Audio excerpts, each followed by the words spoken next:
Нещо, което за един човек изглежда безобидна шега, може жестоко да нарани друг. Уважавай достоинството на всеки човек. Ако се притеснява за своята безопасност или за нещо, което се е случило онлайн, спешно говори с възрастен, на когото имаш доверие. Помисли преди да приемеш поканата за приятелство. Разгледай профил на този, който я изпраща.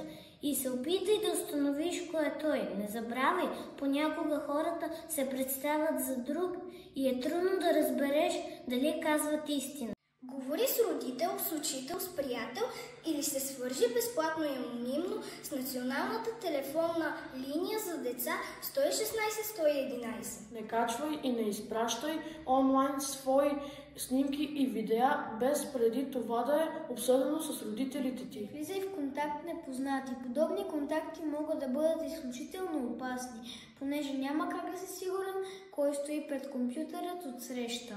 Да бъдем по-добри онлайн. Подкрепяйте своите връстници, като изпратите позитивно съобщение, усмивка или поздрави. И не забравяй, нещата започват от теб.